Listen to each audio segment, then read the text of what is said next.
How do you read this? I don't know what it means. I don't know what it means. We'll do it live.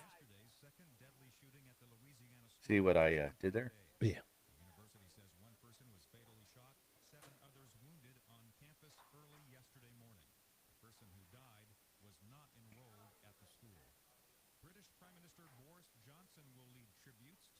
Every time he says Boris Johnson, I think he's going to say Boris Yeltsin. Yeltsin. But he doesn't, which is kind of weird. Well, I don't know if it's weird.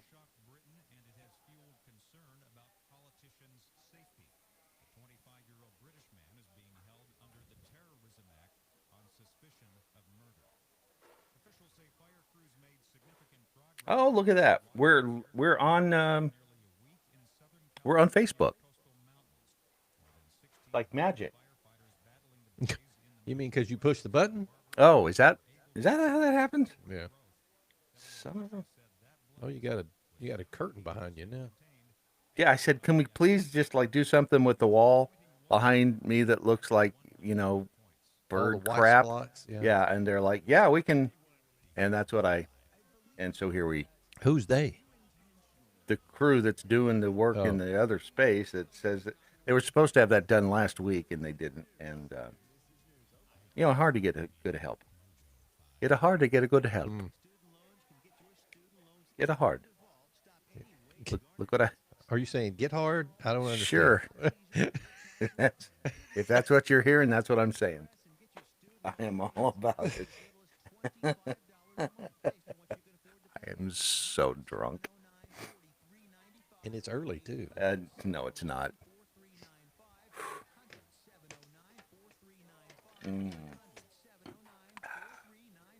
What can I say? Sarah and Paul and Leprechaun and Brenda. This is actually the climate of fluid fear. A fear to fluids?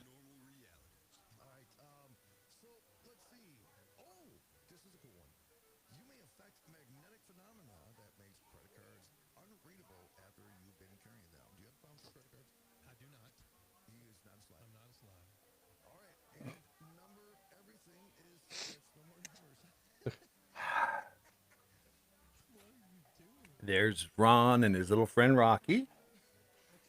Yeah. You guys are so sweet when you're together like that.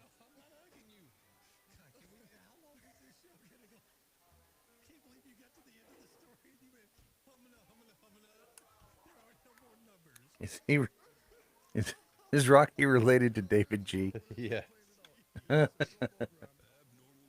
Oh, goodness. With Ron and Rocky. 8 p.m. Eastern. Mojo 50. Mojo 50. The question isn't who's going to let us. The question is who's going to stop us. Adjust your mojo now. Yeah. Thank you.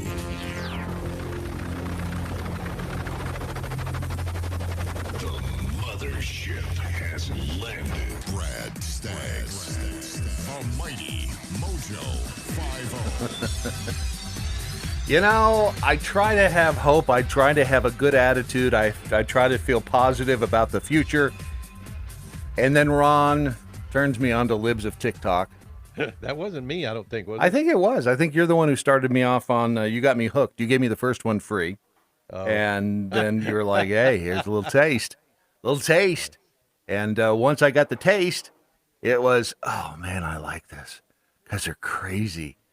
They're like showing who they are. And then the more you watch to see who they are, the more you are absolutely terrified for what they're doing. Yeah. And it doesn't, I mean, there was a series of tweets I sent out this morning that exemplify what may or may not be the future for our country.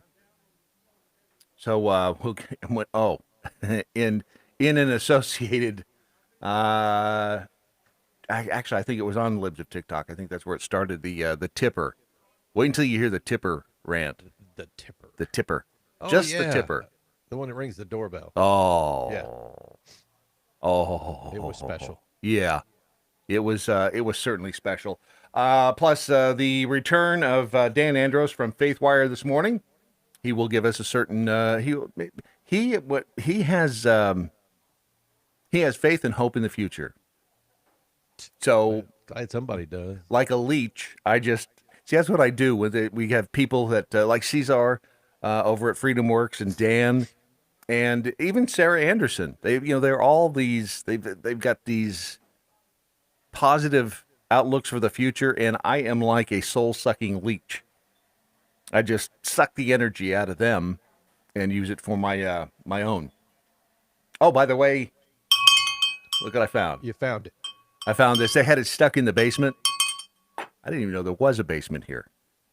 But I found it, and so at least we're not going to be bell deficient this morning. And I think Leprechaun will be happy about that. Every time I turn and look, we're still in our temporary space, by the way, if you hadn't noticed. This really is about all we can afford on the budget right now. But every time I turn and look at Ron, one thing comes to mind. And it's this. Here's the story of a lovely lady who was bringing up three very lovely girls. Right? All of them had hair of gold, And some didn't. like their mother, Uh-huh. the youngest one in curls. You're supposed to look up me, Ron. It's the story You're supposed to look up. of a man named Brady who was busy with three boys of his own. Okay, that's enough. It's not even Wednesday yet. And I just look over, and you look like a little midget just standing off of, What is going on? just out of frame. Oh, wow. See, it's amazing what kind of comedy and entertainment you can get from two old fat white guys Yep. whose opinions really Don't matter. don't matter a damn. And we've got more on the Mayor Pete. And I was going to issue an apology, but then I thought about it. And no, To who? to you and Mayor Pete, and, the No, other, you weren't the going other. I seriously was. I was thinking, you know what? Maybe that was, can you poke fun at gay men now? Well, the poke. Sorry.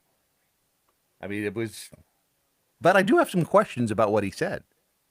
Okay. I have some serious questions because the more you look at Mayor Pete's statements and what he said about the the supply chain disruptions, and he really did. He made the rounds of all the talk shows, but he didn't talk about the supply chain. Really, it was about the Family Leave Act or whatever.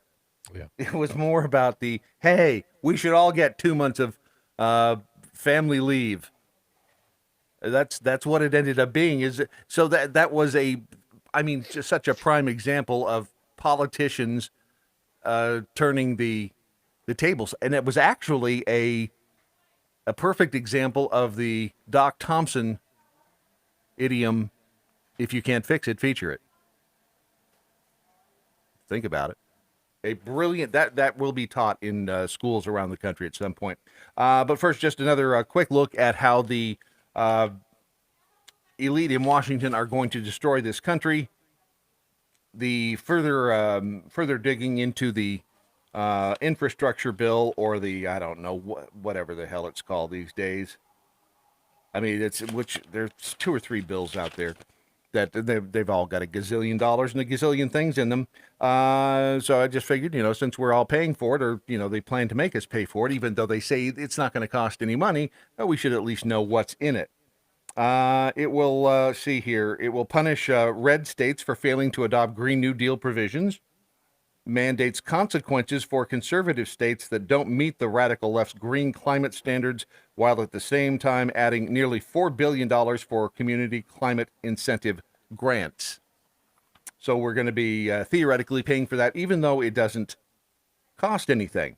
It will also, and we've known this part, this is not really a secret, it's going to increase taxes on Americans at every income level. $2 trillion in tax hikes will fall on those making under $400,000 per year, contrary to what the White House says. Individuals at all income levels will be affected. And even if it is just the $400,000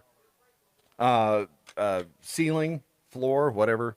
That's small business. It's you start well. People make $400. That was a lot of money. First of all, no, it's not. Secondly, that's a small business. I mean, I know as a production company, and this is 20 years ago. We had budgets of. We were given, let's see, from the network, we were given, I don't know, just over $1 million to produce some shows.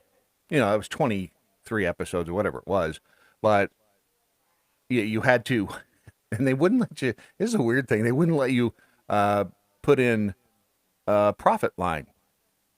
You couldn't say, all right, and out of this, here's the money we're gonna make out of this, because in the olden days, you could profit line. Here's what we're gonna make. No, you can't do that. So what's that force you to do? Inflate all the other lines. And it's just, it's all a game. It's all a complete and total game. And then we have the press secretary of the United States, who is anxious to speak, obviously. And if you didn't hear this one yesterday during her press conference, let's see if you can make sense of what Jen Psaki says regarding the new hypersonic missile from China. A nuclear-capable hypersonic missile over this summer, to the surprise of U.S. officials. Are these accurate, and do these raise concerns about China's nuclear capability? Just in case you couldn't understand that, she's asking about the hypersonic missile, and, is it accurate? And, hey, are we kind of worried about this? It is China. It is a hypersonic missile with, like, nuclear stuff on it, which could be, it could be dangerous if it falls into the wrong hands. Here's what she said. Well, I know Secretary Austin, I should say, was asked this question this morning and addressed it, but I'm not going to comment on the specific report. I can say and would echo what he said, which is generally speaking, we've made clear our concern about the military capabilities that the PRC continues to pursue. And we have been consistent in our approach with China. We welcome stiff competition, but do not want that competition to veer into conflict. Wait, what? We welcome the competition? For what? Nuclear weapons? Just, the hell? what does that even mean? Cruise missiles? Hypersonic cruise missiles. Hypersonic cruise missiles? I'm not a scientist, but I'll bet that's fast. Hypersonic has got to be fast, right? It has to be. You would think so, yeah. I'm guessing, but I'm thinking hyper, because that means like, and sonic, which is, fast food. So I'm thinking this is a really fast missile. Tell me I'm wrong. No, it's got to be fast. Hypersonic. Hypersonic. That's what hyper is. And sonic is fast. Does that mean faster than the speed of sound? Well, I don't know if it's that fast. Okay. But it's fast. So it's a really, really fast nuclear missile. And, she welcomes the competition, but, no conflict. But I'm thinking that means that there are other uses for hypersonic nuclear missiles. And it have to be, because otherwise, what's the point? It's just are you telling me it's just a weapon? It can't be just a weapon. She wouldn't welcome the competition in weapons. It has. So I'm thinking these things are like, good for yard art, maybe. I don't know how big it is, but probably pretty big. Well, although, everything's getting smaller. Sorry. Forgot I had it back. So, if it's smaller, it could be, a playground item. Attach a slide to it. So there have to be 1,000 uses for a hypersonic nuclear missile. Otherwise, I don't know why we would welcome the competition, generally speaking. And, when you're talking about war and stuff, you're trying to beat the other guy. You're not hoping the other guy, well, hey, look, they got something that'll kick our ass. Well, you know what? That's healthy. That's competition. Well, come on. Do you want us to have all the advantages? That's not fair. You got to give at least a fighting chance to the other side. Otherwise, it's just us being colonializing white people. What? Say it again. Colonial, when you take over stuff. That. Yes, that. I didn't go to college. It's not nice for you to make fun of me and not knowing words like, hypersonic and stuff. But we have the press secretary for the White House welcoming the competition in the nuclear arms race. I mean, I'm not all that smart, but I don't know. This just doesn't seem like something you would want to hear. Maybe this is what happens when you've hung around the president long enough. Maybe this is what's happened to Jen Psaki. She's been around Biden long enough that it's just rubbed off on her. And by it, I mean the stupid. Yes. And what do you even say about it other than okie dokie? That's who's in the White House. That's who's leading us. Good luck in the industry. You're going to need it.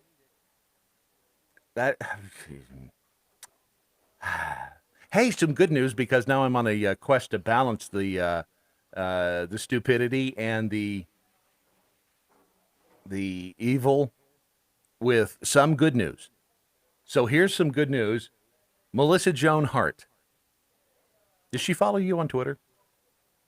No, I don't think so. Why? I think she follows me. Hang on. Just want to make sure. What? Yeah, I think so.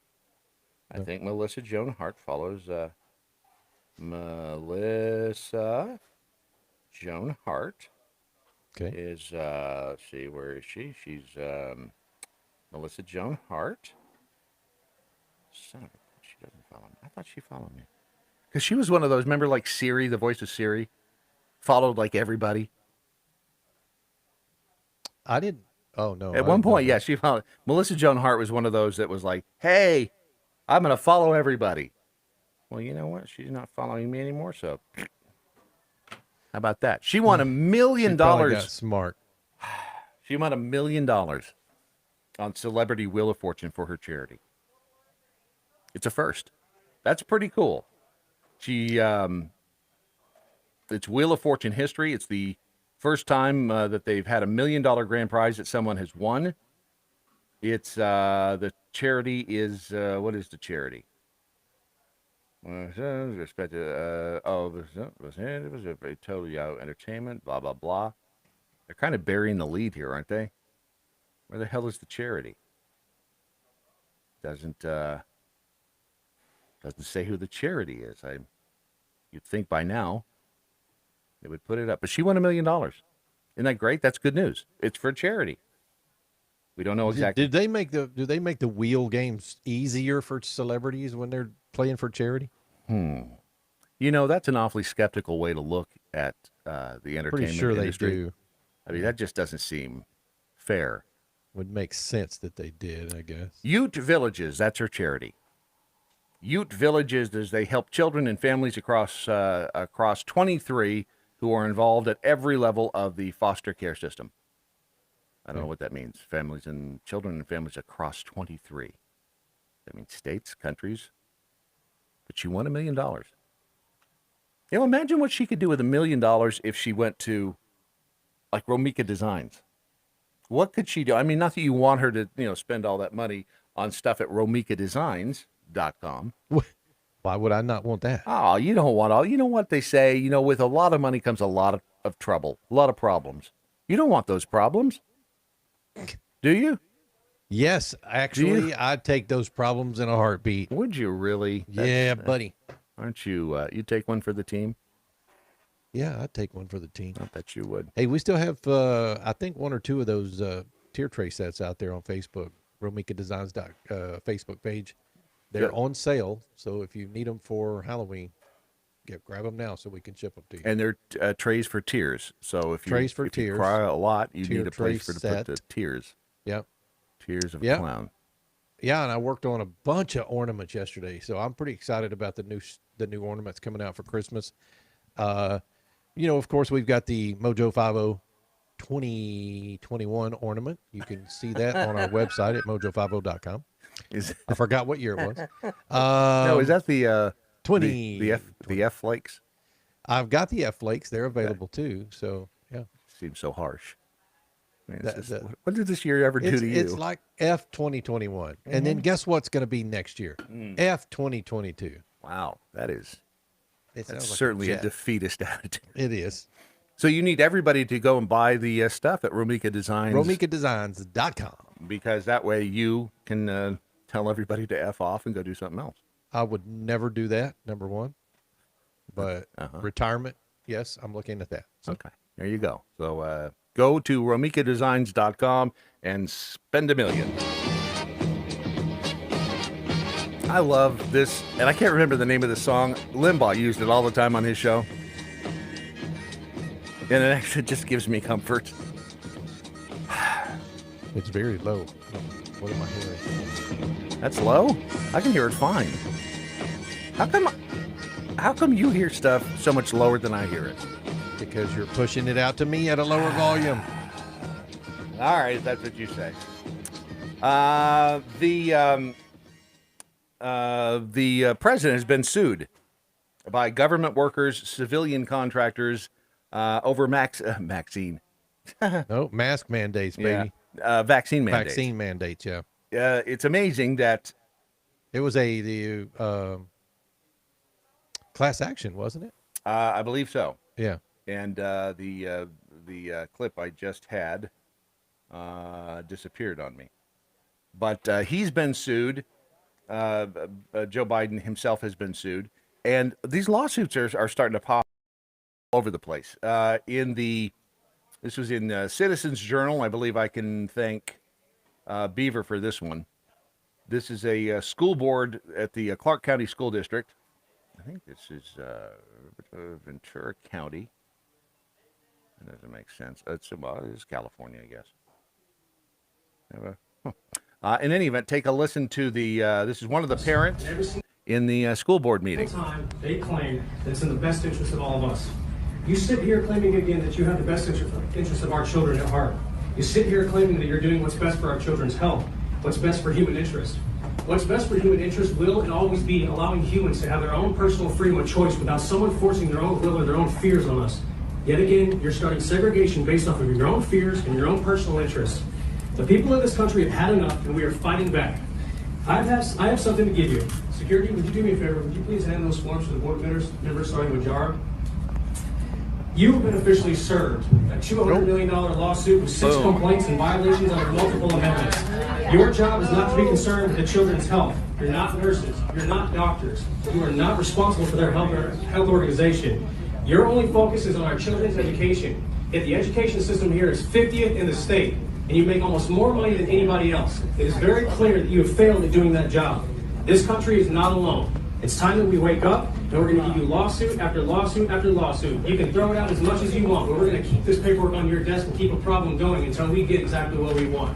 This is not a negotiation. We will have our freedom of choice, and we're going to see you in court. Good for them. This is Clark County, Nevada. It's up Las Vegas way. So who was it that was being served? That was the school board, the Clark County school board. Yeah. Yeah, this is amazing that they even have to bring this up because, of course, the other side, the flip side of the argument, well, we're just trying to keep the children safe and the educators safe. That's where the manipulation of numbers comes in. And that's, again, this whole thing boils down to, once again, trust.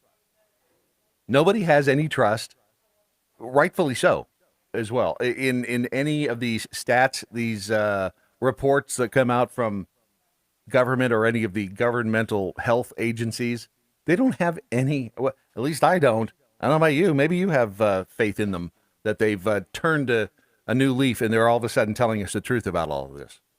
But not me. This is where all this comes from.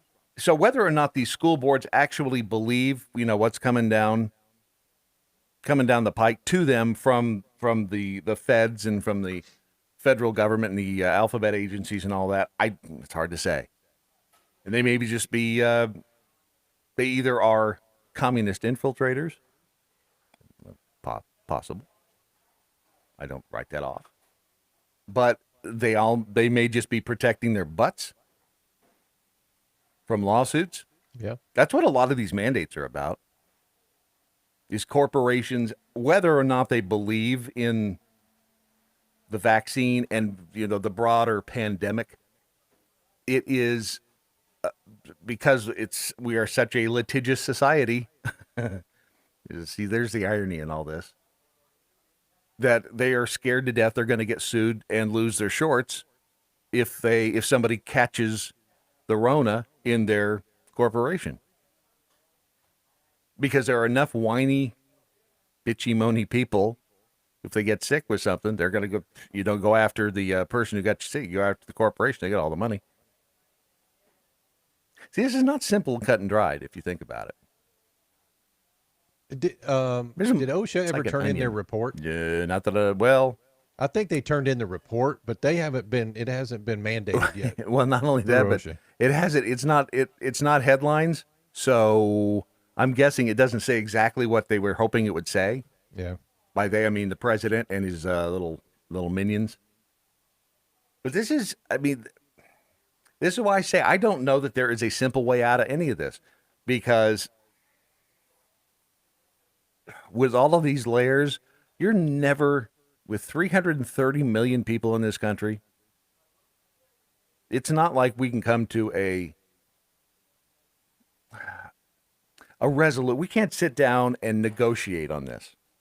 Like the parent just said, it's not a negotiation with regard to, whether or not you're going to require kids to have the vaccine. This is where's the middle ground? It's like trying to negotiate with terrorists.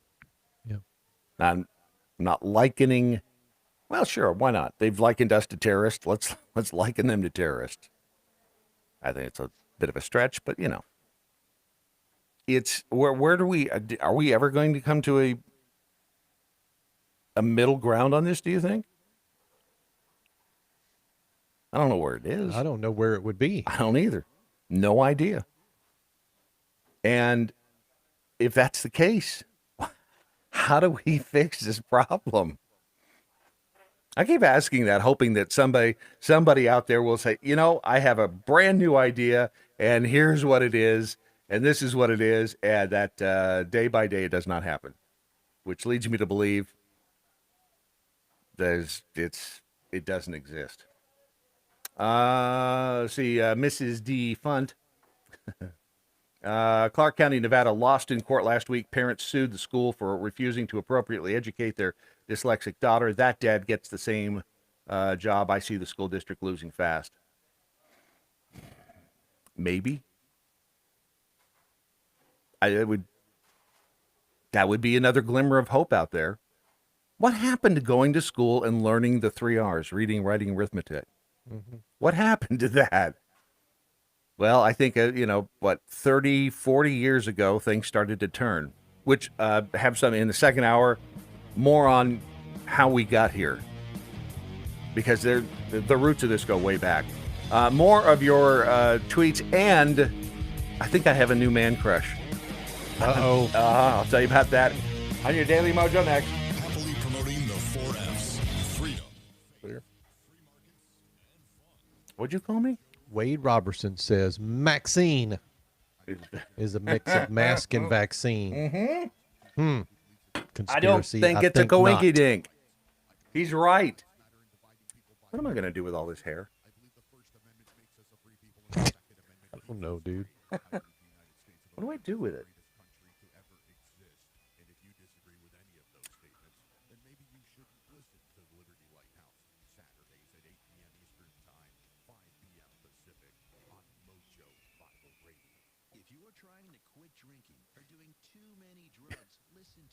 Really? Because in 2022, 2021, I'm not. It's.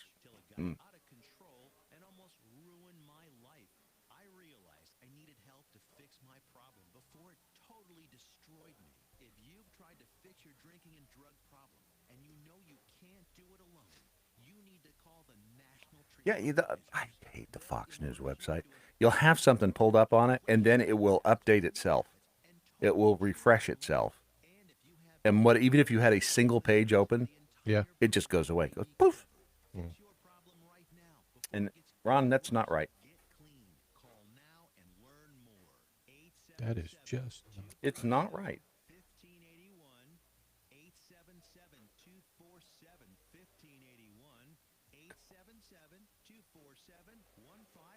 What in the hell? Hello, everyone. I'm Donna Fiducia. And I'm Don Newman of Cowboy Logic. Ladies and gentlemen, the mainstream media has completely failed the American people. At Cowboy Logic... That's another reason I hate the Fox News website. Because it'll just start playing stuff. Every night, absolutely fatigued from trying to restore America from the destruction that's taken place. You're just not doing enough. At Mojo 50, we will not fail you. The Daily Mojo.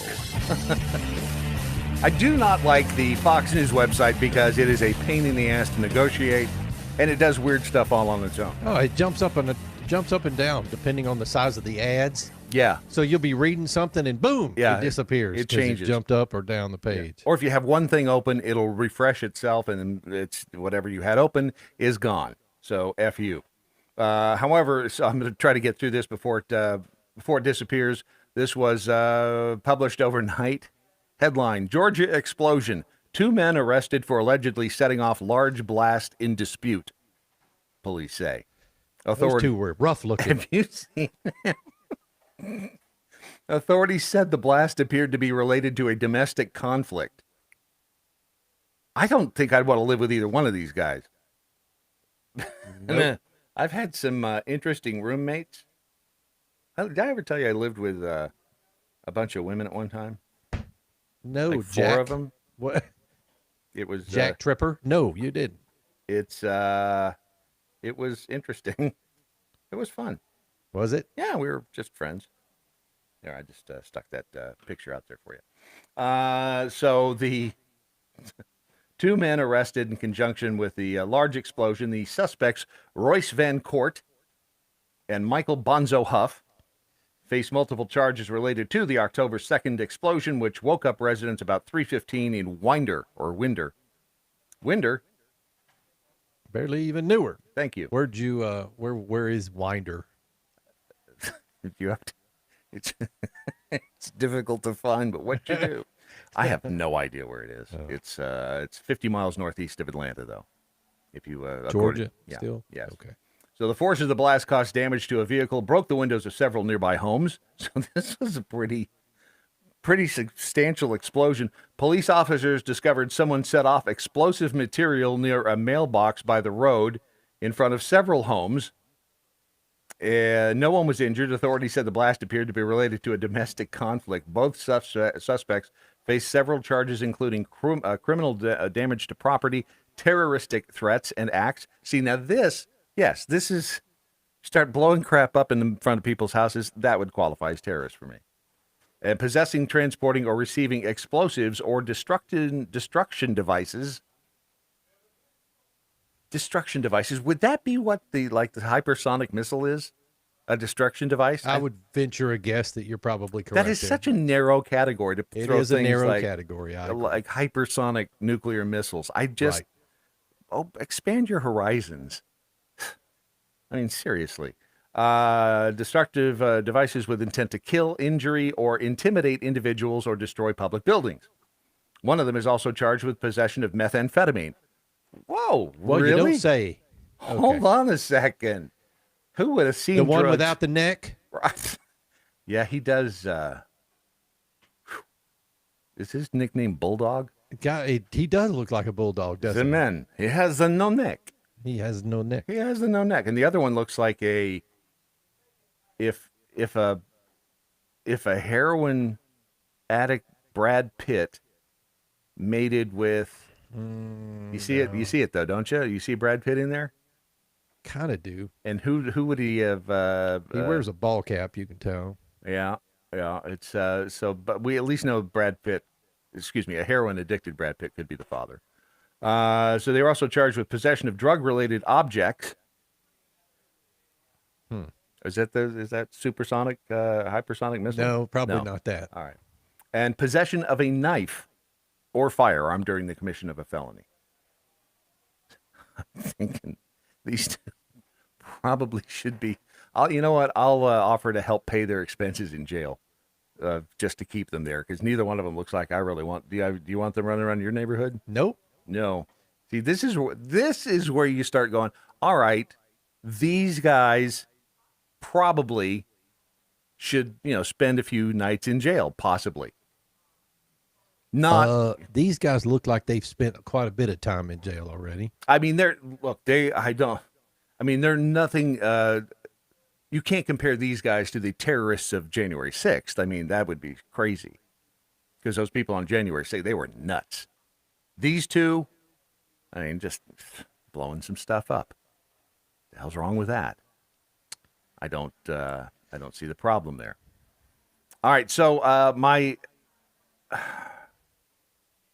and generally, by the way, this is one of those things where one of the unwritten rules, or maybe it is a written rule in most of broadcasting, is that you don't mention, like other radio station. We break that rule all the time. But if you do that on like a regular, I guess it's kind of eased up in the past few years, but for the most part, it was, the history of radio and broadcasting. You just don't mention the competition. Because, I could see that. I never understood it, because it's like, well, so you mention the other radio show, it's like, are you afraid that somebody listening is going to go and think thanks for telling me about this other one, I'm going to listen to them now, not you. I mean, it's just not how it works, but okay. It is. As a radio listener, as a listener to a podcast or a watcher of a TV show, if what you're watching, listening to, et cetera, is good, you'll continue to do it. See, back in the day, though, Brad, when you would say that, there wasn't a possibility of listening to the show later. So it was true competition because it was live radio. But if you were... Now with podcasts, you can go listen to the other station or the other radio show from the other station as much as you want, whenever you want. Yeah, but by the same token, you could set up VCR back then. You could listen to... You're just chicken that you sucked as an entertainment, and you'd lose to whoever you were mentioning. Well, okay, playing the greatest hits of the 60s, 70s, 80s, 90s, and today. No talk and more music. Anyway, so classic rock and roll. Right. Good time oldies all day. Good time oldies. Dan Bongino. Woo! Good Lord. If you have not listened to the first hour... And I didn't listen to the podcast. I was listening to his radio show. His podcast, you can find it on Rumble. He doesn't go into great detail, but he does say what he's going to do on his radio show later in the morning, and he damn sure does it. Boy, did he. He spent an entire hour, basically telling Cumulus... Threatening. Yeah. I mean, it's he basically... veil threat. I don't even... It wasn't veil. There was no veil. Veil. It was right out there for everybody to see. He's basically put it on the line for him. He says, you can have me and my show, or you can have your vaccine mandate. But you can't have both, baby. Yeah, but you can't have both. Apparently, he wasn't happy about several of his good friends. Yeah. Being let go from Cumulus earlier in the week, or late last week, I guess. Yeah, and I know several too. And I'll just Google Cumulus and vaccine mandate, and you realize it kind of shuts the door for us, doesn't it? They're not going to look kindly on this, but you got to mention it. I mean, you have to talk about it. Well, it's news. I mean, not only is it news, but Dan Bongino is standing up for what he believes and what he believes is right. And it's not about him. He's vaccinated. He's already had the jab. This is not about him saying, "Look, if you make me get the vaccine, I'm quitting." It's about other people. This is something. He reminds me of a couple of people. Doc Thompson, because and he and Bongino were good friends, and Travis Bransel. Travis is a director and he's a sports director, and he is Bailey Shelton's husband, who is now Bailey Bransel. We've talked about them before, but Travis is, and Doc was, they could not stand to see injustices. And that makes sense. And both of them lost gigs because of it.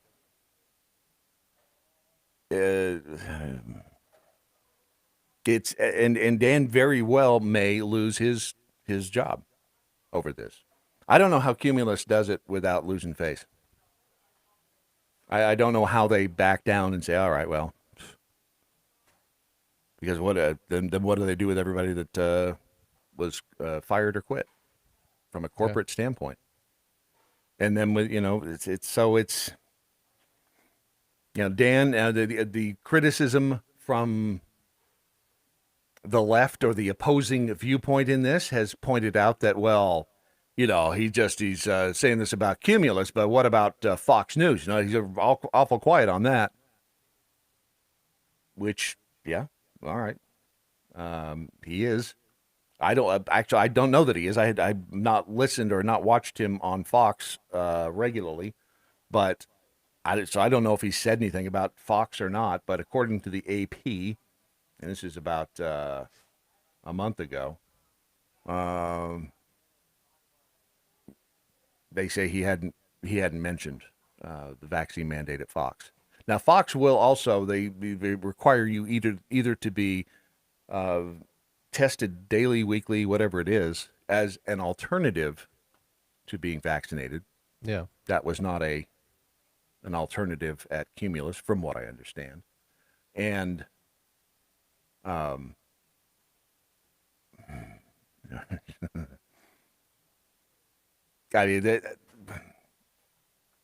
Cumulus is a pro-vaccine company. And they can be. That's okay. I was told that, part of the reason I was yanked off in the middle of a program was sounded too anti-vax. I don't know if it's the first time I've said that here or not. But probably. I was never given the official reason, by the way, ever. You were never even talked to after that. Negatory, I was So not. you're having to make the assumption. And I was told by some others. Oh. Not officially, but some others who, that's so. What station were you on at the time? TN? Yeah, WTN. Yeah. Is that Cumulus? Yeah. Oh, okay. Yep. All of them are that you're sitting in on, right? Yes. Okay. Was. Yeah. Yeah, I got you. I don't know that that's going to happen. It's just, honestly, I mean, think about this before I say it. Be careful. Well, the truth is that I believe in personal choice on this.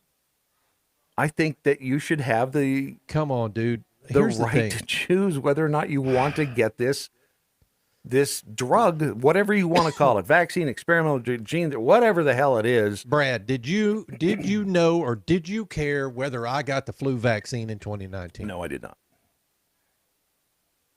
I don't care if you get the flu vaccine. What any difference given year. does it make? I guess the argument could be that this is more contagious. I don't know. I mean, that's what they keep telling us. Although, again, the manipulation of numbers out there, I don't believe anything. If it's more contagious, stay your ass in the house. How do I go to work, though? You don't. There are people Tough who are shit. terrified to step out of their houses.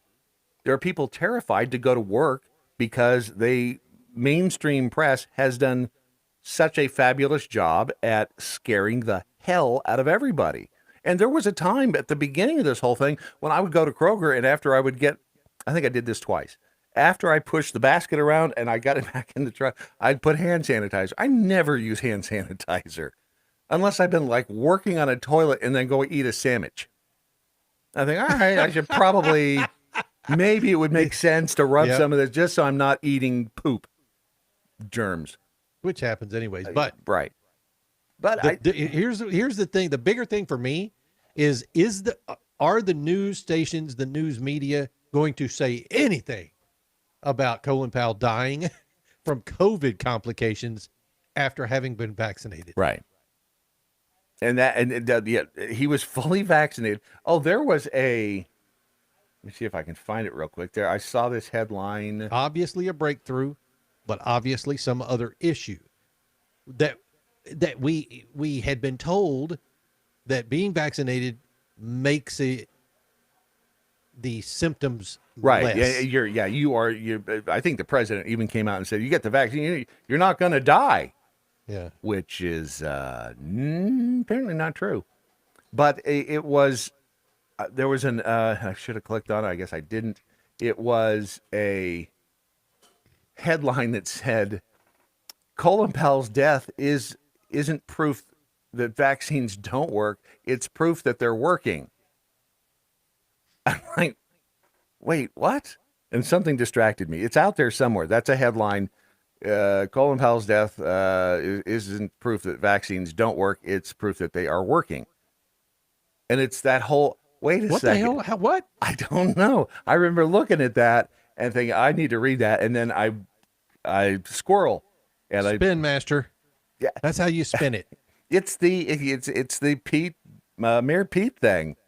It's let's not talk about the shit show that is the transportation sector right now. Let's talk about family leave. What? That's it. They're good at it. So anyway, there is a headline out there right now saying, Colin Powell is, his death is not about vaccines not working. It's because they are working. Okie dokie. So it is. They're going to continue to say that he died of complications from COVID. Part of this is how they figure the deaths, and it is still a complicated. I will say it. This is a story from February 18th from AAMC.org, which is not the movie company. It's the Association of American Medical Colleges. And the headline, How Are COVID-19 Deaths Counted? It's complicated.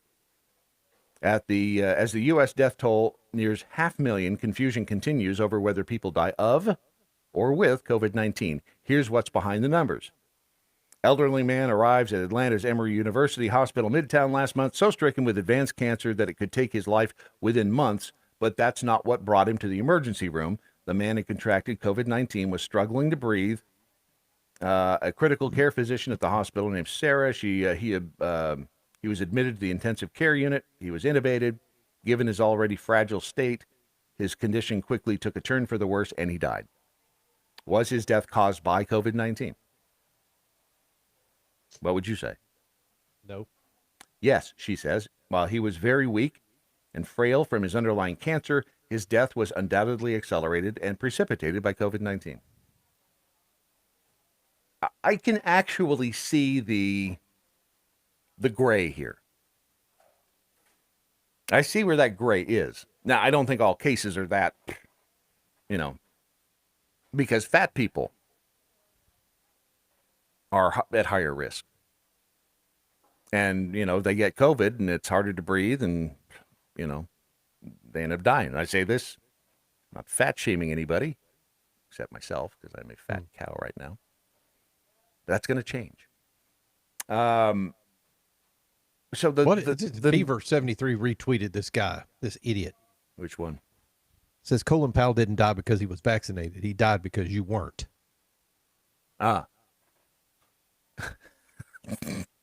Okay. People like this just need to be. Oh, is that the one I shocked. retweeted? I wish I had. I don't have access to the screen again unless I jump through several hoops. I'll. I'm looking down through your list. When was it? Probably earlier this morning. So, I get where this is an example. I guess this would be an extreme example, but like the little girl last week before, who died. She was like 10 years old. Breaks your heart, but and the parents are out there saying, well, she's a perfectly healthy little girl, and you look at her, and she was significantly overweight, and that causes all kinds of problems. And especially if it ends up being like type 1 diabetes, because I'm not a doctor. I don't, having played a dentist, I do have some credibility, but not 100%. It's an autoimmune disorder, but the studies have shown, or at least I've been told, that they aren't necessarily at higher risk for COVID, although they may be. Science changes. So, caveat, science changes apparently on a daily basis now, although it doesn't with climate change, but that's another story. So, with a girl like that, if she had type 1 diabetes, she did have a comorbidity. And that's the problem, is they don't always tell you what the comorbidities these people who've died are. But again, the numbers, they add up the numbers, and they, like this guy, obviously they put out there that he was a COVID death. It was Deborah Birx because in April of 2020, she came out and said, when she was asked about people who have COVID-19 but die from a pre-existing condition, she said, if someone dies with COVID-19, we are counting that as a COVID-19 death. So the numbers, I mean, they admit that the way they're counting them is going to add up to higher numbers. So again, it's the fear porn, fear porn, which has made this whole thing so much more confusing, which is why I don't trust anything I see anymore. So even when it's the truth, I don't know that it. I agree. Here's the thing that got me. You retweeted or you sent a link to the CDC's website. Right. With their list of recommended vaccinations. Did I? Was that you? I don't know. Or maybe somebody. Well, I'm looking back down through it now. Somebody did. It says this isn't going to last long. This won't be up next month like this. So go look at it. Let me see if I can find that. I thought it was you. I don't remember. It could have been. But there is a list of vaccinations on the CDC website that they recommend. Guess what's not there? The COVID. Yep. Well, and they until it is FDA approved, and then there's that whole can of worms you open up with the FDA and the people quitting at the FDA because of they don't agree with what's going on. The CDC coming out and saying one thing, the FDA saying another. People at the FDA quitting, the CDC extending eviction moratoriums, the president saying, hey, it's not legal, but whatever. We are so close to anarchy and chaos in this country. I don't think people, well, maybe some do, but we're very close to just everything falling completely apart. We're right there, I think. We're on the precipice. Oh, Dr. Free Range Prisoner. Sorry about that. Yeah, so cdc.gov/vaccines. It says, notice anything missing? Better save this page. I guarantee it will not look like this in a month. So there you go. And they've had, the CDC has changed their recommendations for masks and I mean, they continue. Yeah, you can go outdoors with, you don't want to go outdoors with it. I mean, it's been all over the damn map. It's no wonder people are confused. So when I hear this yesterday, that, because the cop, the state trooper up in Washington State who quit and told Jay Inslee he'd kiss his ass, somebody responded, well, hey, this guy's a dumbass because more cops have been killed by COVID-19 this year than have been killed by gunfire. Look that one up. Everywhere that I've looked, that appears to be true. That more cops have been killed by COVID? Yes. Yeah. But try to dig below that. Yeah, and then I use my usual gauge of truth, which is to find out whether or not PolitiFact thinks it's true, and if they do, it's probably not. But they've rated it mostly true. Because Joe Biden said this back in August. Excuse me, I'm sorry. He said this in August 2020. More cops have died from COVID this year than been killed on patrol. So if anybody else listening would like to chime in on that, now every time I even hear a statistic like this, I say, well, wait a second. There's got to be something more to this story because this is awfully convenient. And then that asshat this morning that I retweeted and said, Alex, I'd like dumb things people say for 500, whatever it was. And he's like, hey, cops don't want to do the protect part of protect and serve. Huh? And they're threatening to take away cops' pensions. I think it's Illinois. Is it Illinois? One of them. And if one of them is successful, the rest will follow suit. But they're trying to take, if a cop quits. Oh, wait. Yeah, it's Chicago. This is Chicago threatens to withhold retirement benefits from police officers who retire rather than submit to city's COVID vaccine mandate. Yeah. Tell me that's about your health. Tell me that's about your health. That's about retribution. Not that, again, not that Illinois or Chicago has the money to pay them anyway. So this is probably more about, hey, guess what? We can ride the public idiot sentiment and not pay these guys, and it'll do something for our bottom line. That's more about what that is, I'll bet you. But I don't know. There's more to this. There's more to the cop story. I feel confident there's more to the cop story than what we are seeing. And I might be wrong. I don't know. My first instinct now is I see something, I don't believe it. I'm trying to figure out what they're really trying to say. But again, back to what started this whole conversation with Bongino. I salute this guy because he's standing up. He is taking a stand for other people, not for himself. Right now it's lip service, Brad, because it's going to come down to, he's thrown it out there. Right.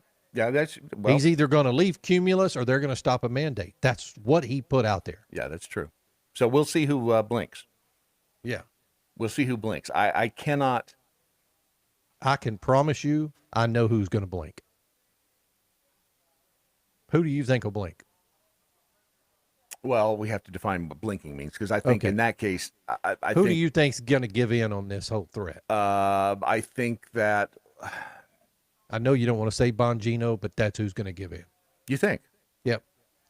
Do I think he's going to leave Cumulus Network? Do I think he's going to leave Cumulus Network if they stand on the mandate? Because they have what they call backing. They can be backed by the federal government. They can say, look, the federal government's putting things in place that are going to fine us. It's either lose your show or get fined hundreds of millions of dollars. Well, fines? Well, who's it? No. I said they're going to put stuff in place where they will get fined, because the government hasn't started all that OSHA stuff yet, right? Right. Okay. But if they do, then it's going to put Cumulus in a bad spot. Well, I'm not saying Cumulus wants to get rid of him. No, and I will say this: when I was filling in, I defended Cumulus because I think that, I know that every broadcaster depends on the government entity known as the FCC to continue their broadcasts. So if you piss off somebody in the government, they will, as they've done with the IRS and FBI and CIA and everybody else, they weaponize the FCC and you lose your broadcast license. So, again, that's the federal government being weaponized. So I understand why companies like that say, all right, I get it. Yep. What are they going to do? Sell off every radio station and go open a flower shop? I started to say, even if the company doesn't agree with it, and there are many who don't agree with it, who are having to force vaccine mandates. There was one that came out. What was it? I guess it was United Airlines. Mm-hmm. The CEO said, look, we don't agree with the mandates at all, but we are between a rock and a hard place. We have contracts with the federal government. We can't just lose the money. Sic semper tyrannis. Yeah. We have to, we're all in this. All of us. Including, by the way, just a quick mention here, mypillow.com, Mojo50 is the promo code. People like Mike Lindell. He's in it to win it. He's fighting an uphill battle too. So if you can support business like that, and if you need some sheets for Christmas time for yourself or for, and maybe you need a dog bed, whatever it is, mypillow.com, use the promo code Mojo50, save some money. And we'll, a couple of notes actually on why we're in between a rock and a hard spot coming up next on your Daily Mojo. Clear. So you think Bongino will acquiesce? And look, I may have said it incorrectly. I don't know that I would refer to it as he would blink first. I think he's going to be between a rock and a hard place. He had to have thought this through. He's not a dumb man. He had to have thought this through. If they hang on their mandates, then I'm gone.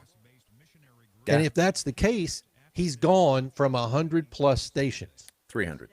300. Yeah. Right? Yeah, but he still has his podcast. He has Fox. He has a lot of stuff to fall back on. And he blew out Simply Safe on Friday. Because he told Simply Safe to go pound sand. Yeah, and he said when he mentioned it, he said, this isn't about the money. Right. I don't care about your money. He said, right. He said, we're partners. I don't work for you. Why? I didn't. I didn't say that they did. But you might have had two. Today and tomorrow after yesterday's second deadly shooting at the Louisiana school within 4 days. The university says one person Sure. Producers show up when you least want them to show up. And then sometimes we don't. Right. was not enrolled at the school. British Prime Minister Boris Johnson will lead tributes to David Amos, a conservative lawmaker who was stabbed to death late last week as he met with constituents at a local church. The attack shocked Britain, and it has fueled concern about politicians' safety. A 25-year-old British man is being held under the Terrorism Act on suspicion of murder. Officials say fire crews made significant progress against a wildfire that's been burning for nearly a week in Southern California coastal mountains. More than 1,600 firefighters battling the blaze in the mountains west of Santa Barbara were able to stop its forward growth. Federal officials said that blaze was 78% contained as of yesterday. Dow futures pointing lower this morning, down 108 points. More details at townhall.com. Supply chain disruptions, shortages, panic buying. Unfortunately, they've all become facts of life in 2021. The good news is you have preparewithmojo50.com. Not only will you find emergency food supplies, also water filtration, air filtration, all sorts of other tools. Preparewithmojo50.com. If you want to keep food on the table, if you just want to maintain some sense of normalcy, preparewithmojo50.com is the answer. This is an important reminder. Don't miss this week's exciting shows with Erskine right here. We've got some very special guests and revealing topics this weekend. So make a note, mark your calendar, text yourself. Join me here for Erskine this weekend. You'll hate yourself Monday if you miss us. What? Oh, I gotta grab my drink. Wait a minute. You're drinking this early? Yeah. Commercial for it though. Moses is wearing it. What are you? Defenders Live, weekdays, 9 p.m. Eastern, Mojo 50. Hell no to the no. To the no.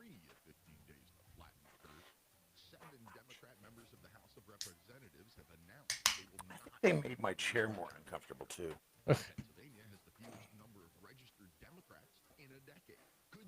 Either that or I'm just fatter. You know what I'm going to do is ask them anything, just put a green screen up and I'll just wear a green suit except for my head. Mm-hmm. And then I'll just be a bouncing head. I could do that. I think you ought to wear a complete morph suit and just move stuff around on the screen.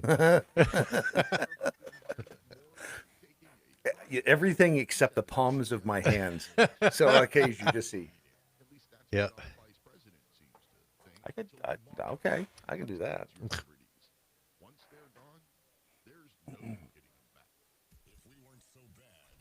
Rape. I like to cuss. Do I want to keep my penis? Cat wants some black titty. We wouldn't be so good. Mojo 50.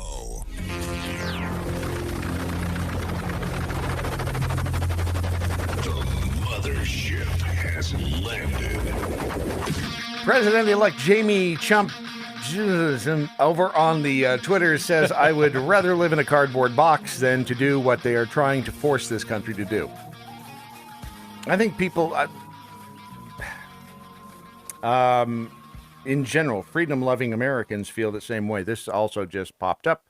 CNS News, Dan Bongino retweeted it. Brent Bozell is showing his support of conservative radio host Dee Bongino, who told his employer, you can have me or you can have the vaccine mandate. Hashtag stand with Dan. Hashtag stand with Dan. I'll retweet that one too. So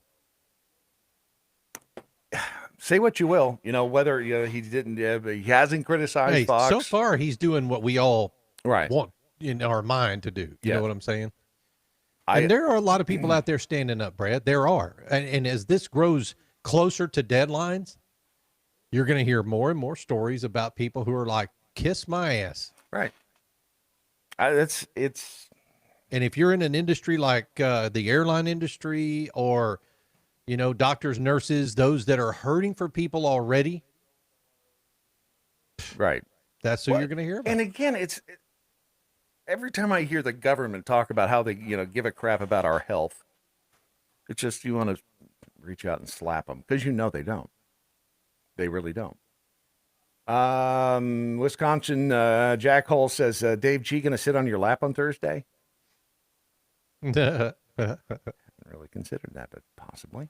Shy Boy in Iowa says there will be lawsuits galore. There are already a lot out there, not in the press, that will push against the mandates if the government actually pursues it. That's why there are HIPAA laws. And there will be lawsuits, and I'm just hoping there are enough judges that will do the right thing. You can bet there are enough that won't. I have no confidence in the legal system either. I know. Look at the detainees for January 6th in D.C. It's sad, but I just don't have confidence in any of this. Also, I want to, if I insinuated that people with type 1 diabetes could be fat, I did not mean to. Again, I wouldn't believe a damn thing I said on this program. If I were you, do your own research. Type 1 and type 2 are two completely different things. So, talk to your doctor. Sounds to me like you got your hand slapped. Producers show up when you For least good want reason. them to. Where are they when all this other stuff is happening? This is the... I want to do this in order because this is part of why we are where we are. This is an article written back in 2016 at the website fatherly.com. It was written by Aaron Stern. The title of Why Did Kids Start Getting Participation Trophies for Sports? In the world of kids' sports, there are two main philosophies about winning and losing. There's the James Harrison School of Thought. Your participation trophy is killing everybody's will to compete and entitling a generation to expect rewards without doing jack. And there's the All Kids Are Winners camp, which says mounted pieces of plastic make kids feel special and encourage them to keep playing. But really, who wins? It's hard for the Little League historians to say, but the trend of participation trophies probably kicked off in the second half of the 20th century. There's a whole HBO Real Sports documentary you could watch. But the gist is that there was a California initiative, go figure, in the 80s to boost the self-esteem of inner city youth. We thought, especially for kids in struggling communities, if we just told them that they were great, that they would believe it, they could achieve more because they were certain that they were great. Researcher Ashley Merriman told HBO these two things. During that time, there was also the Karate Kid movie, which made unathletic children everywhere think they could crane kick their way to a trophy. Which, let's see the hands of everybody who's tried to do that crane kick and not fallen. It's not easy. Even before this post-Bad News Bears world, Merriman noted in a New York Times op-ed that the trophy industry evolved from a mom-and-pop industry to a mass-produced product marketed heavily to teachers and coaches during the 60s. Says, aha, it's Big Trophy that started this. Granted, there's no straight line between the rise of the trophy industry and the ubiquity of participation trophies, but if you made your living selling these things, wouldn't you want more winners to give them to? Yeah, makes sense. Although I did, in my bowling league twice, I think, I got, the trophy for being worst. Or maybe we just got a certificate. Oh. Also, at Boise State, I got the award for least participation. Got to tell you something. The same documentary, a trophy manufacturer said their sales increased 500% in the last 40 years. Indeed, the trophy industry rakes in $2 billion a year in the U.S. and Canada, putting earnings on par with weight loss services and online dating. And see that one coming. Sorry. All right, so back to the cultural wave of the 80s. It celebrated the nerds, the misfits, the assorted uncool. The movement turned jocks into villains and the underdogs into heroes. It did away with that 60s Vince Lombardi ethos where winning isn't everything, but it's the only thing. The generation that came of age during the nerd revolution passed on their touchy feelings to their kids, and ta-da, here we are. One interesting side note is that according to Lombardi's nephew, the quote was taken out of context. Steve Warner told NPR that I get upset when people who didn't understand my uncle's goal for everyone to try their best think that he would be tough for toughness' sake instead of making his players the best that they could be. All right. Psychologists have competing perspectives as to whether or not these trophies are helping. Some support the notion that rewarding participation breeds entitlement. Some feel it encourages future participation. Research shows that rewarding effort and participation in young children makes them more likely to try harder in the future. Makes sense. Research also shows that participation in sports leads to better grades, higher self-esteem, and an increased chance of attending college, especially for girls. Looks like winners might be overrated. And this was this guy's anti-Trump, because it looks like all winners might be overrated, Donald. I think the guy makes some good points. Because, say what you will about whether or not the trophies, I think that they were detrimental. And I've, first wife to firstborn son. You can be anything you want to be. You can be anything you want to be. And didn't say the whole, but you got to work for it part. Yeah. You can. This country gives you the opportunity to do pretty much whatever you want to do if you are willing to work for it. Now, there are some people, let's be honest, there are some people who are never going to be geniuses. There are some people, I'm one of them. I could never be an accountant. That's my personal version of hell, is being put in a room and all these numbers, you have to make sense out of them. Go. I think I could do that if it was could. accounting. If it was accounting, because I'm not good at math, dude. But accounting takes a little bit different kind of. There's some things that my brain doesn't do. Some things that your brain doesn't. People are different. We all have different modes of learning, and we have different skill levels. But when you start telling people that everybody is, everybody's not equal. But I think it's a system. It's the best system out there at this point in time, where it doesn't matter what skills you have, you still have a shot at doing something that's not for the benefit of the state and not for the benefit of the ruling class. You've got a shot at doing something that could get you, make you some money and help some people and have some fun. Which, should that not? That's a nice set of goals right there. Those were the initial pillars of Mojo. Yeah. Have some fun, make some money, help people. Seems like it's logical to me. This is and I say all that because this is would you say this girl is? The one that is driving for, is it DoorDash? I don't know, I'm going to put her in her 20s. Entitled? Yeah.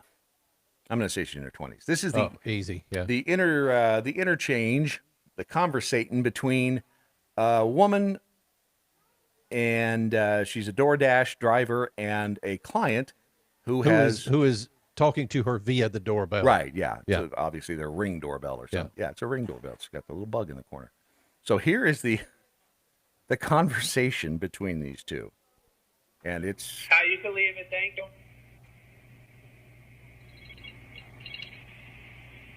She's looking at the tip on her phone, I think. He's told her to leave it. She's standing there. You can leave it.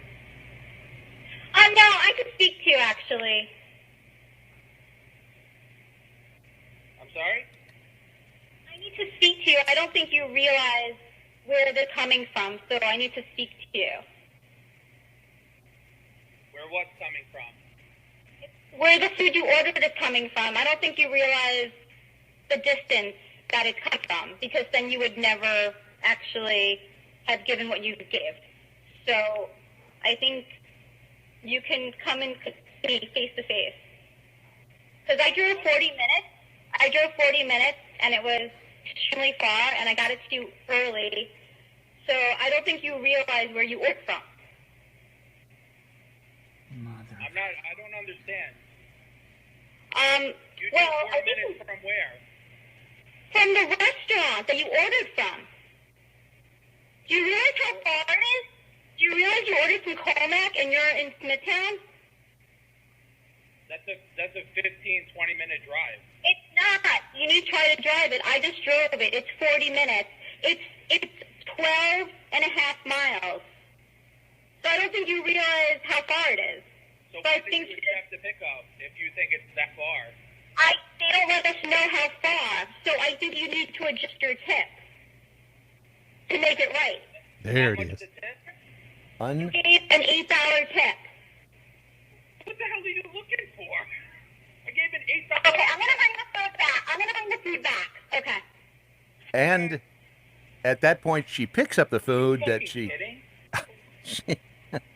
picks up the food that she had just dropped off at his doorstep and takes it back to her car. Presumably to take it back. I don't know what happened after this. Maybe she turned around and went, you know what? He's right, and walked back up and handed it to him. I don't know. Possible.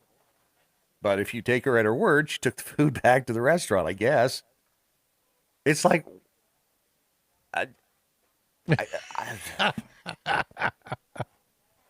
First, my first question was, whatever happened to the customer's always right?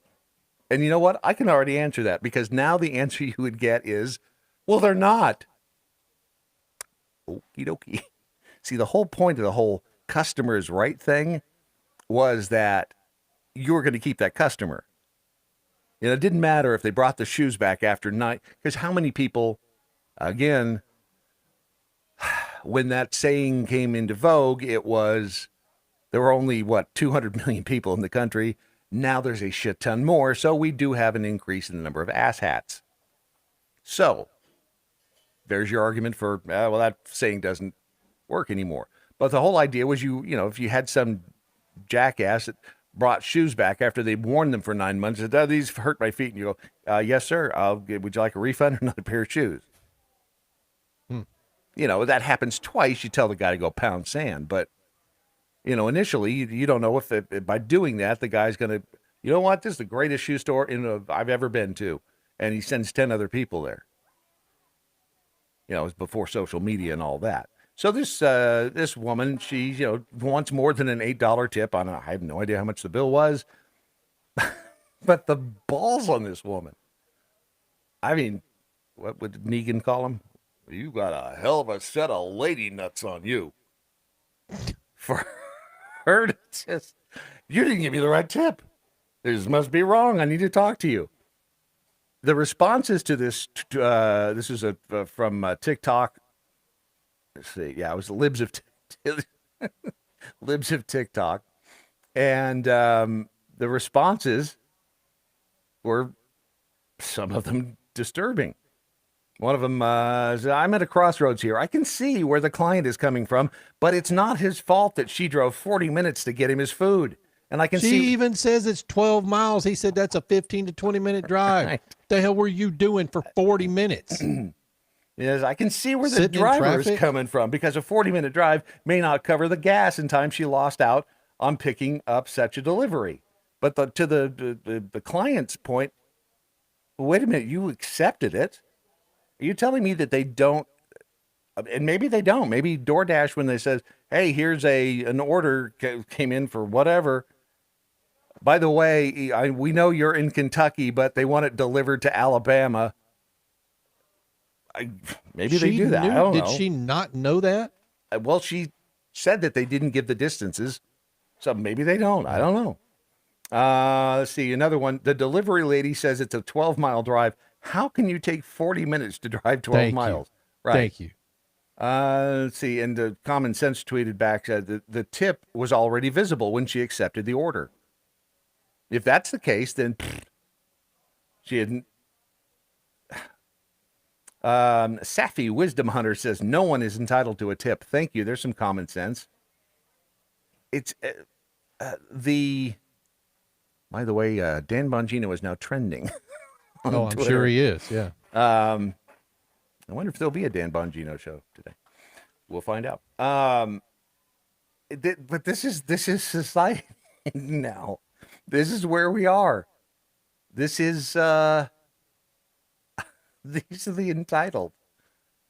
I hate to say we're doomed, but if this is and maybe it's likely true that only the true idiots get the screen time, because who wants to see the interchange of, I'll drop your food off, here's your tip, thank you very much, goodbye. There's no excitement in that.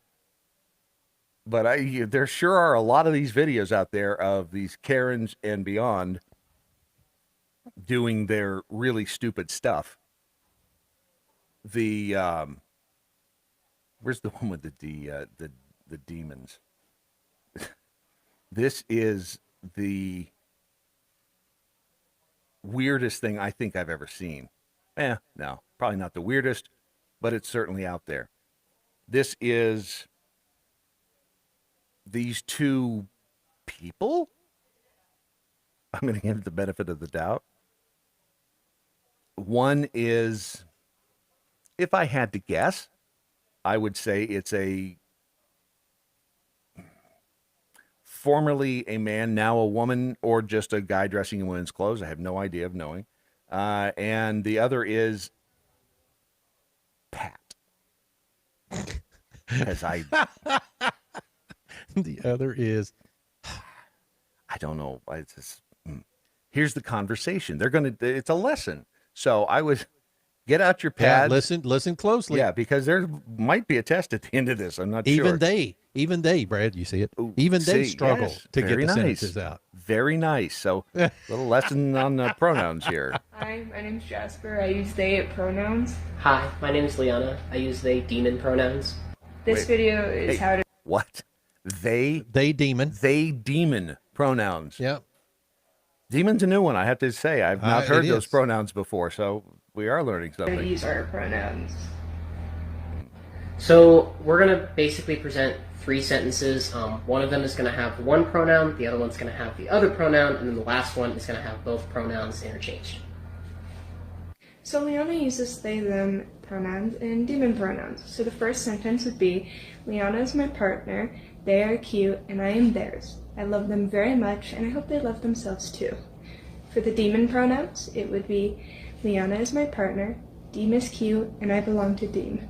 I love Demon very much, and I hope Deem loves Demon's self too. Then interchanging the two would be, Liana is my partner, they are cute, and I am Deem's. I love Demon very much, and I hope they love Demon's self too. What the hell did that person, what the hell did they just say? What did Pat say? Because, I mean, even if you wanted to. They struggled with that conversation just now. They are complicating a paperclip. I mean, even if you decide, you know what, I'm going to respect people for their, please use these. Okay. And then you go into this. It's like, wait, hold on a second. When do I use they and when do I use dem, demon, demon? This is what happens when you don't have any real problems to deal with. Sorry. Yeah. That's what this is. And where are the parents? I'm old. I'm there. Yeah. It's this damned Elvis Presley with his hips. You gyrate. It's going to ruin the youth of America. He's up there, and everybody's, it's sex. It's going to, it's the downfall of society. Boy, if you could dig up those parents who were bitching about Elvis back then, show them this. Yeah. It would be either, see, I told you, if you had just censored Elvis and his grinding pelvis. Or would they say, oh, dear Lord, what did we start? So sorry. It was demon and... I don't mind people being different. I think that's great. I like different people. I like people who are kind of weird. Otherwise, it'd be dull as hell to be, interact with human beings. But when you start, isn't there a cutoff line? We have isn't there a bell somewhere? Okay, nope, sorry, that's too far. You're out there. And where the hell did demon pronouns come from? Or did I just answer my own question? Deem. Dem. I don't even. And then there was again, another Libs of TikTok tweet, and it was a woman standing at a podium, and behind her there was a slide on the screen that has the header, right-handed privilege. Okay. So right-handed privilege consists of it's easier and makes life easier. You have a sense of belonging to fit in. The world is organized for right-handers. Yes, it is. You have more access, you have more opportunity, and you have more advantage. But wouldn't you have to agree that throw this one out here, just to see where this lands. Do the needs of the many outweigh the needs of the few? Ooh. It's kind of a socialist statement. Kind of anti-America, isn't it? I mean, Superman's anti-American now, so what the hell? No, not Superman, Batman. No, Superman. It's no longer, he's no longer defending truth, justice, and the American way. They took out the American way. Yeah. I don't know. All I know is as I turned to a certain Doc Thompson one day on the couch and told him, well, we only have about 3.5 more decades to put up with this crap. Yeah, well, that was close. We, Ron, you and I shouldn't say that to you, should I? We're right in the big middle of it. We're in the it's where do we go from here now that all the children are growing up? And how do we spend our time knowing no one gives us a damn? Gives us a damn. I didn't even get to Mayor Pete yet. But Dan is back from vacation next, but wherever Dan goes. Wisconsin Jack Holtz's get off the TikToks. Would you see, is it a reflection of society or are these just the outliers? Because if it's a reflection of society, then, all right, let's go with it's just the outliers. All right, so then mainstream, let's turn to the president. Where do you turn now for sanity? I mean, aside from this program, of course. It's... Who knows, dude? I don't know. You have a major radio host, 300 plus stations saying, you keep doing this stuff at the corporation he's partnered with, and I'm out of here. This world is phenorked. We could use some faith. We'll get that next on your Daily Mojo. A free exchange of ideas. Clear. The possessed man speaks in tongues. When I attempt to speak to that man, I don't speak with the tongue of his demon. I think one of my traits, one of my strong points has always been, at least I haven't up to now, laid judgment. I'm not, that's the word I'm looking for. I didn't care how weird people were. Yeah. I liked weird, I still do. I like reasonable weird people. So you like them to fall into your definition of sanity. Well, it's a nice starting point. At least we could have a conversation. I've got Dan. Mm-hmm. Hi, Dan. No, you don't. You don't have me. I don't know why you keep saying that. He's very possessive. I am possessive. And from this point forward, my pronouns, and I would need you to use them because otherwise we can't be friends, are Lem, Lemon, and Leon. Leon. Mine are Leon. You forgot demon. Deem. Yeah, demon. Yeah. My pronouns are Leon's getting larger.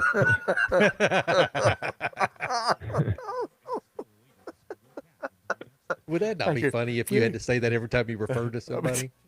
I'm going to the store with Leon's getting larger. I can make a hat, a brooch, pterodactyl.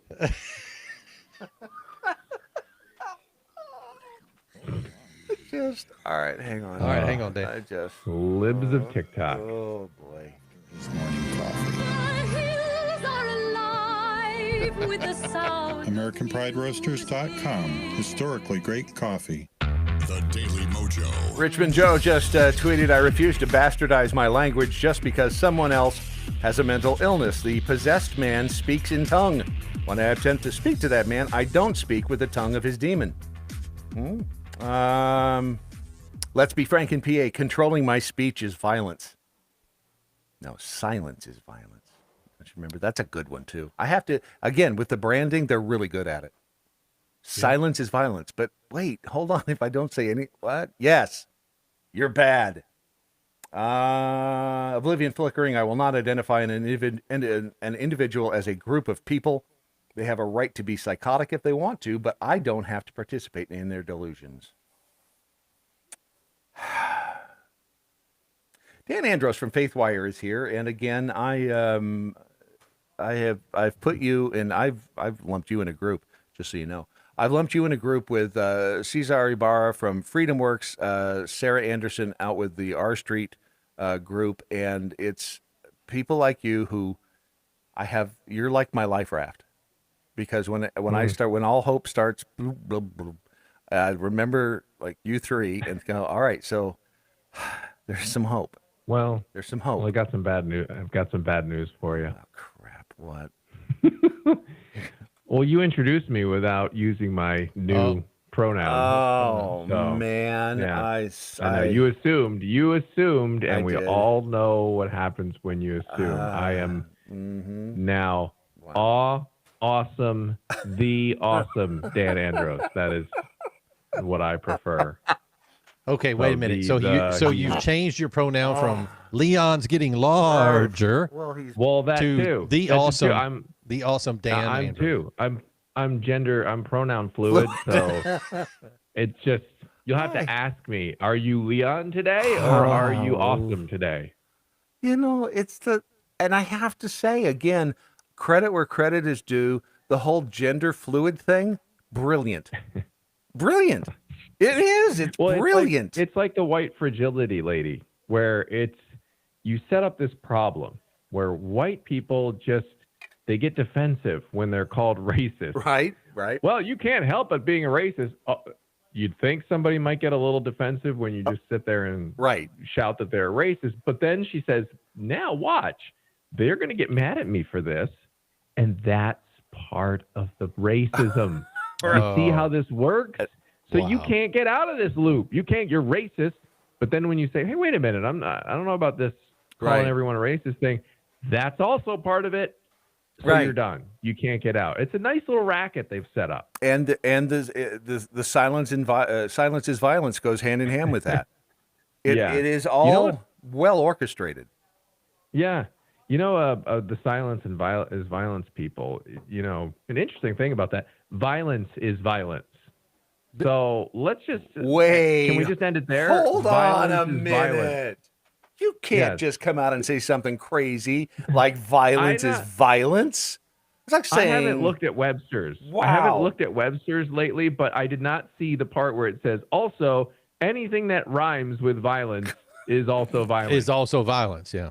I didn't see that. Here's something funny about that, because the word rhetoric. I looked up the word rhetoric.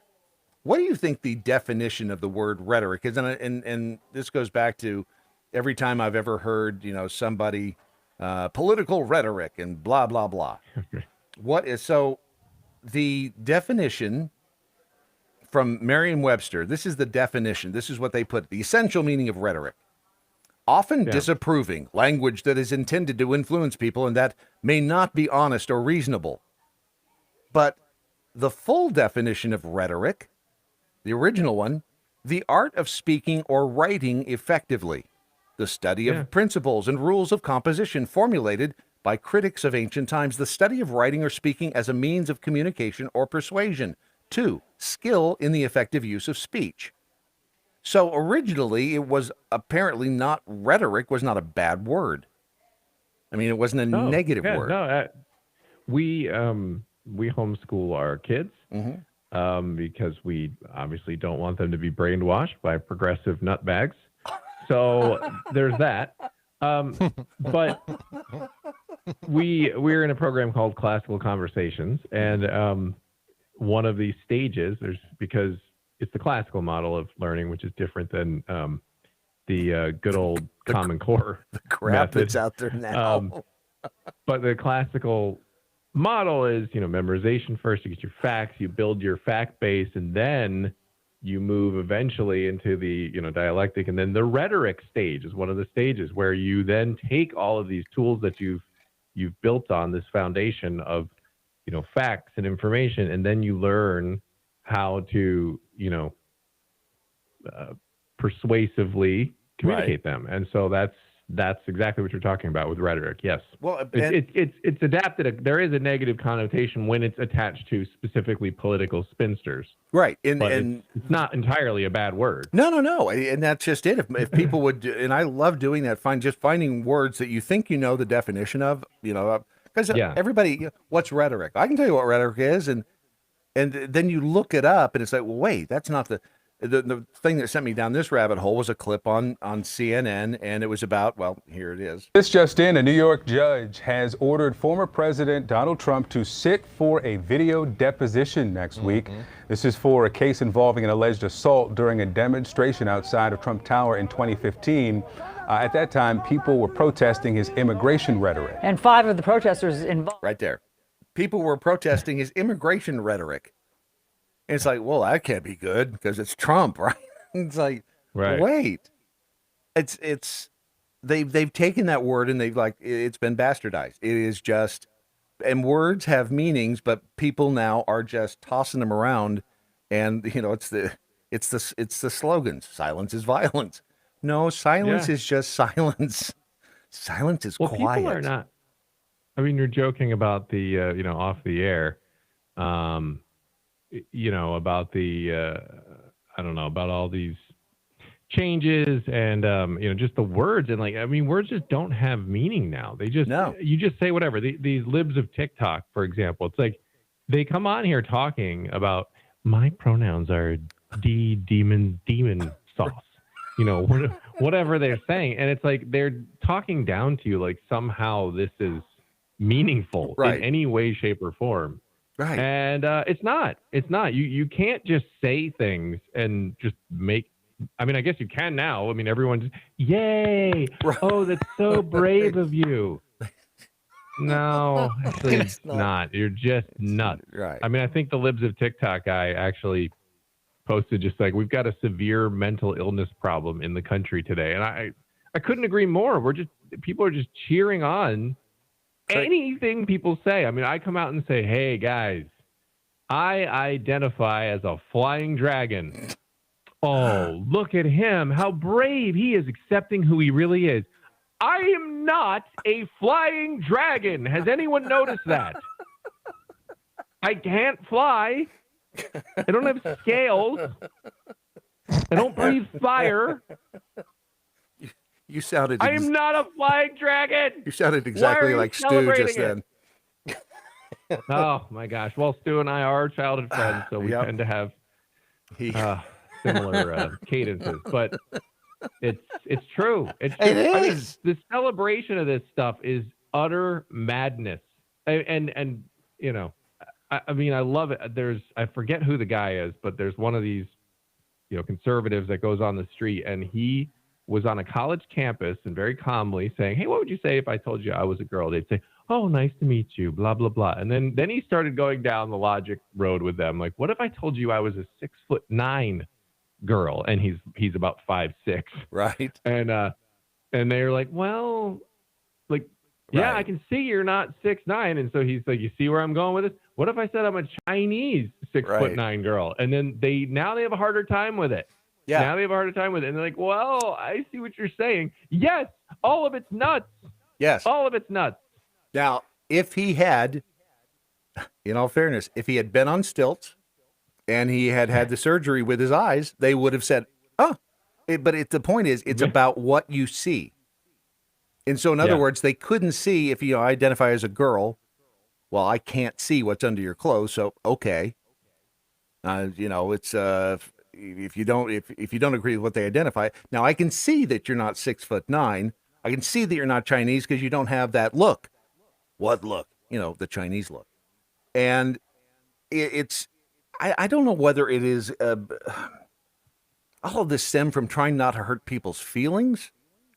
Yeah. If it is because I mean, by definition, transgenderism is you have a mental condition where you think you are. I mean, they've probably changed this definition on Webster about what transgender is, but your brain thinks you are the opposite sex or a different sex or gender from what you were. I remember this. It was, quote, what you were assigned at birth.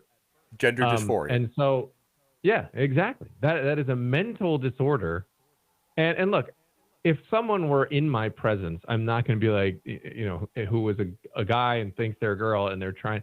I'm not going to be like, you're a dude. Like, I wouldn't be intentionally hostile.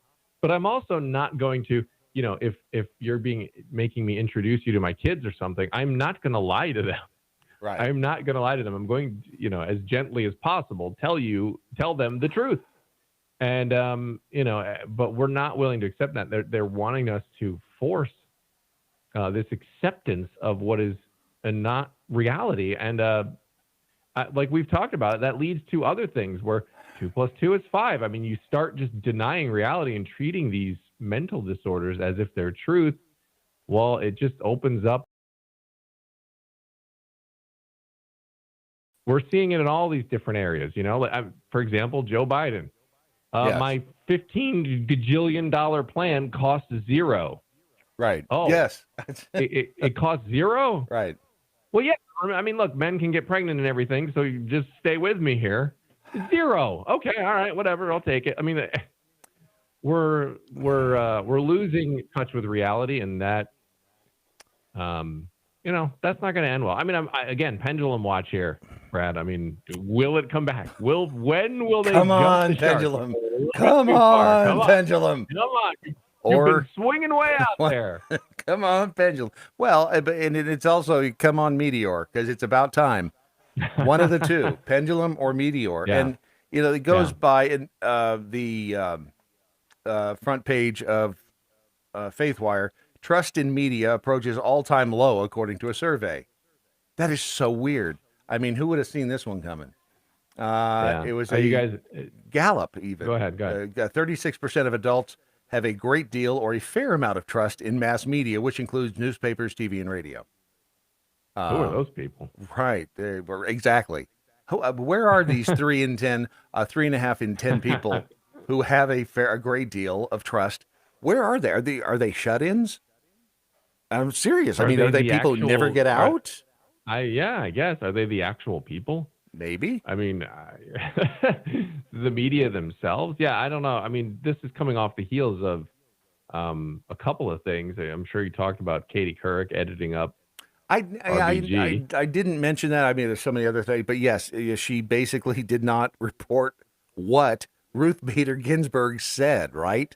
About the kneeling. She, in a 2016 interview, this is when, the Kaepernick stuff, I guess, or at least some progression. I don't remember what year the Kaepernick stuff started about kneeling for the anthem at the games. And she said in this interview with Katie Couric that she wasn't for it, that she didn't like it. Right. And Katie Couric edited that out to quote unquote protect her. Right. Now, that's a journalist there, and that's clearly not a journalist. That's just an activist right there. Right. Somebody says something newsworthy. She's commenting on a major issue of the day. Yep. And actually, she got a lot of heat from this on the left because they were like, look, Ruth Bader Ginsburg does not need you to protect her. Right. She's a Supreme Court Justice of the United States. She's quite well enough to defend her own opinions for the love of everything. I mean, it's just, and it was would have demeaning, been, right? Like, it's, she has the wrong opinion on this. I better protect her. Yeah, and it would, quite frankly, if she had not done that, if we would have known Ruth Bader Ginsburg had said something like that, you'd be, okay, we have something in common here. We can have that's the starting point to, All right, so we can have a discussion. Well, at least let's start here. We agree on this. Let's expand from that. But no, Katie Couric, robbed anybody who opposed Ruth Bader Ginsburg of actually having a touch point and going, wait a minute, let's start the conversation. And that's imagine wrong. The arrogance. I would never, especially to somebody of the stature of a Supreme Court justice in an interview. It just seems, the people I interview, I let their comments stand. I'm not going to sit there and edit out. You might edit for time or something, but you're not going to, you're not going to edit out major comments just to quote unquote protect them. And you certainly wouldn't do it without consulting them. Hey, I noticed they said this. Are they sure they wanted to say this? You could do it as a courtesy, but, I still on that particular one, I wouldn't even think twice, of course, but apparently Katie Couric does. And then people wonder why we're not so trusting of the media. I don't get it. Well, and you don't get it. The Dan Rather thing with I can't remember what it was. I just know he, what were the documents that he did or didn't produce? Anyway, that's out there. The Brian Williams thing. I was embedded with the 101st, and I jumped out of an air. He claimed that they took fire in the helicopter, and they then later admitted, "Oh, sorry, I was must have been a different Brian Williams." I get him confused with me all the time, and that's why he's over at the at Television Siberia, and it's like, wait a minute, how? And even to a certain extent, Matt Lauer out there, doing what he's done. It's like, wait a second, who are these people? Who are these people telling us what to think? Well, and then you've got. Then you combine that with big tech, and it's just this big, it feels more like a democratic operation to spin Yes, things. it does. When you have, the fact checkers are all liberal hacks. The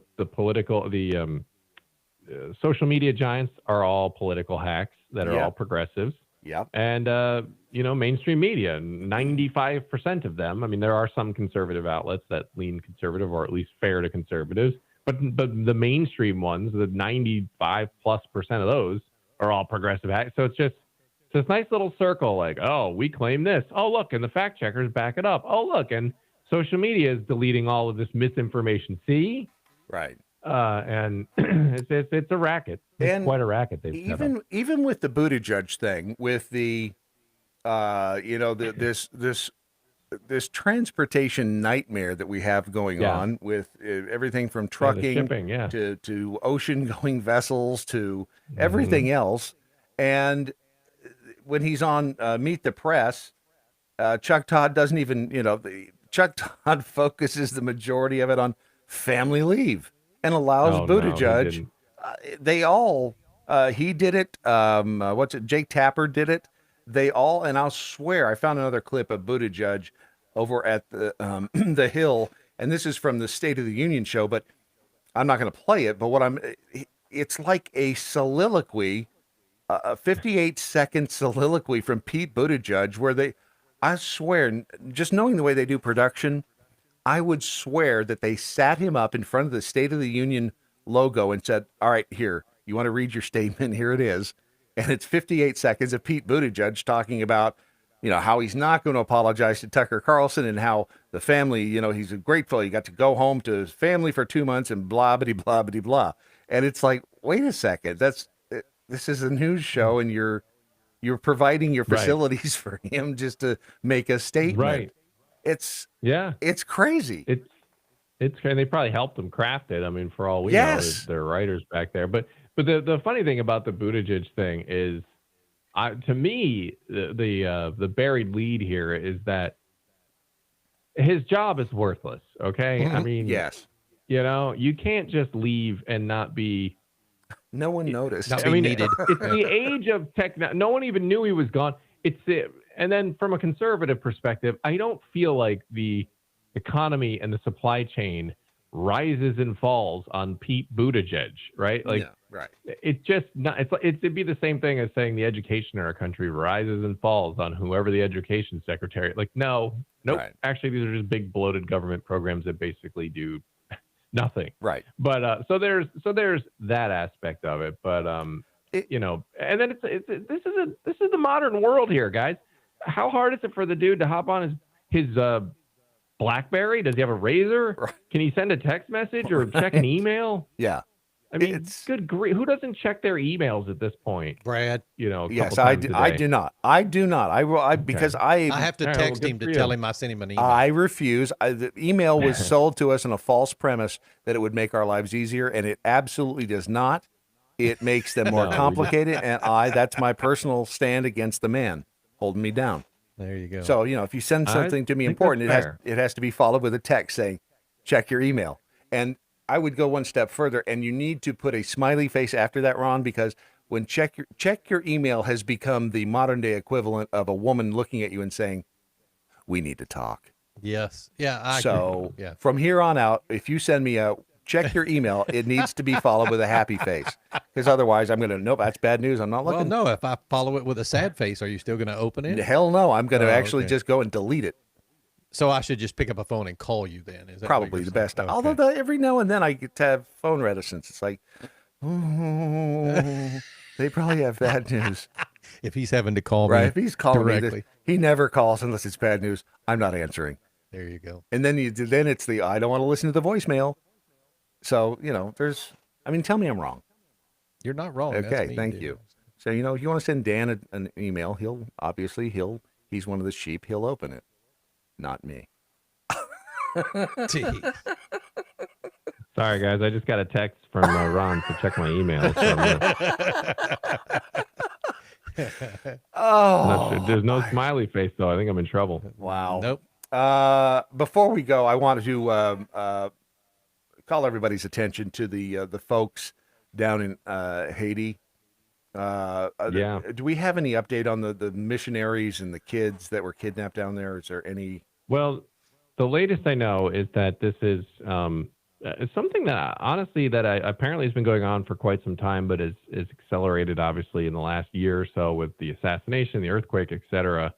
But there are these gangs that kidnap foreigners and try to get ransom. So these aren't terrorists who are trying to make a statement by beheading a bunch of people or whatever. Right.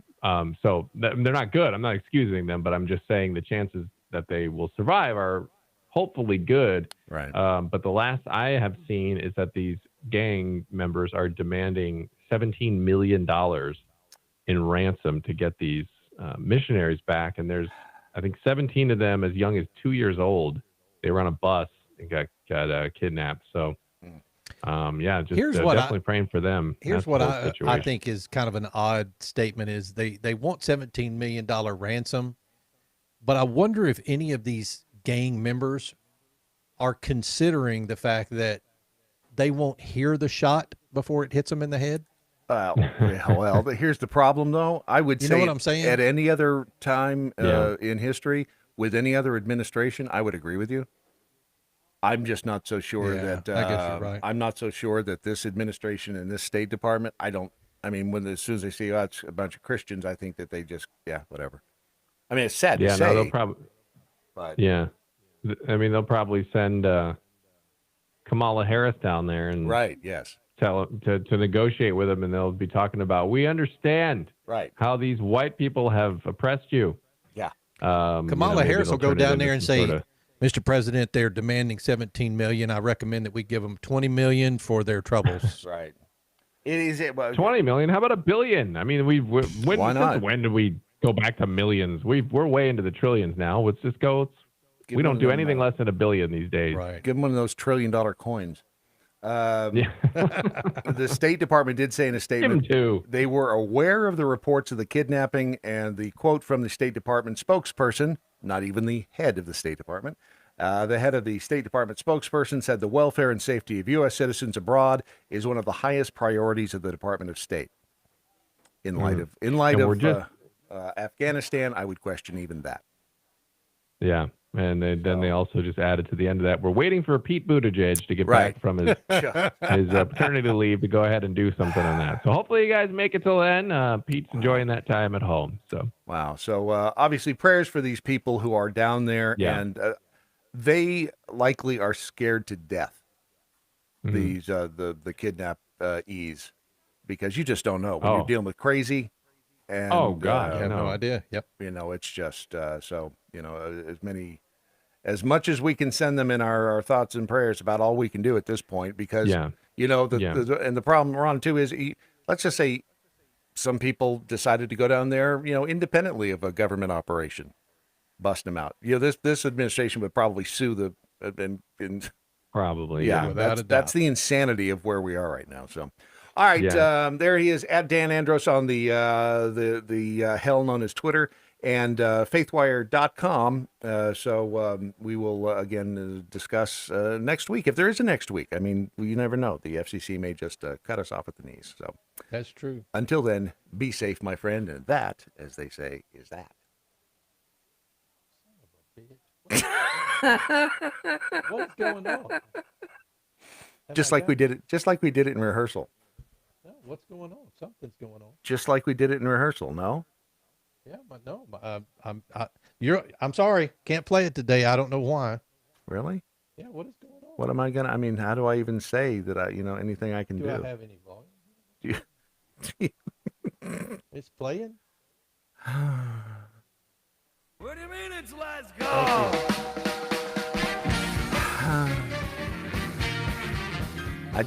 I don't even know what to say. Oh, wait, did I? No. 20 minutes. Oh, there it is. Why? Okay, you or me, one of the two of us. No, you got it. Go. Okay, fine. That is thankfully the end of whatever the hell this thing was. But it was 2 hours of it, whatever it was. Hey, I did learn something today. Sunday Girl 2 on Twitter has the best tweet today. It's so cold outside, if my nipples were any harder, they'd put Dan Bongino in a headlock and tell him to stop crying like a little bitch. Wow, that's strangely appropriate. She won the internet. Got it. Okie dokie. Let's see if anybody else learned anything else here today, because I don't know. Whiskey 6, what do you mean it's last call? That's a good question. Squatching Duck says, I can't think of anything better for Brad to do with his $14 million net worth than to ransom 14 of those hostages. That's a good point. If I had any soul, if I had any morality in me, would you like some?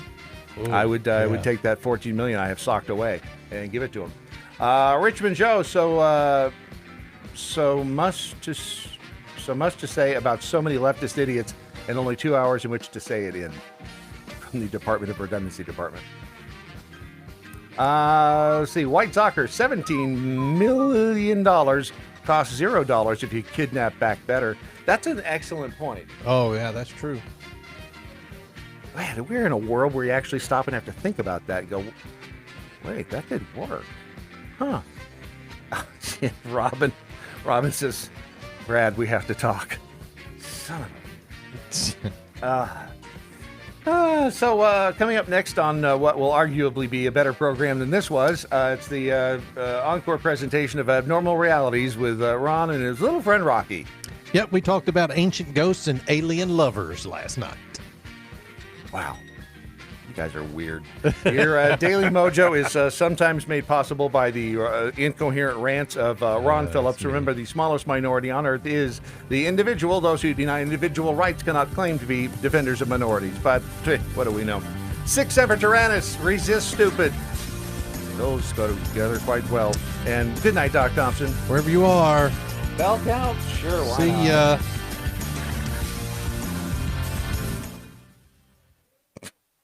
Clear. Wow. Yep, I was on the wrong switch button. That's so weird that you would be on the wrong... And then I couldn't figure it out. Here's your theme song for today. All right, hit me.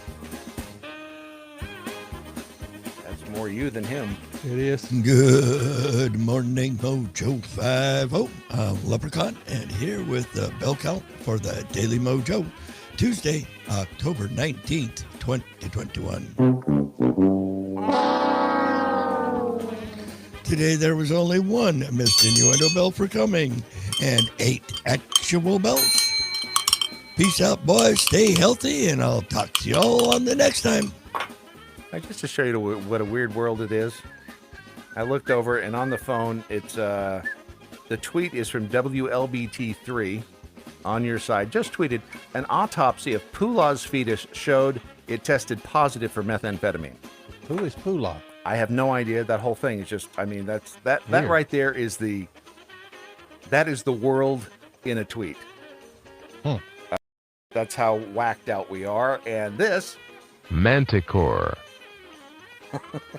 Wasn't that a shitty NBC show? Sounded like a white tiger. Manticore. That was Moticore, first of all. Sorry. Get your tigers straight, would you? Gotcha. Ironically, the tigers weren't with straight guys. Guys, get your tigers straight. It's a... Yeah. Manticore. Is going to be my new pronoun, first of all. It is a legendary monster with a man's head, horns, a lion's body, and the tail of a dragon, or sometimes a scorpion. Yeah. Wait a minute. That's what Dan wanted to be. I identify as a Manticore. Manticore. Coming to NBC this fall at 8 o'clock. It's must-see TV.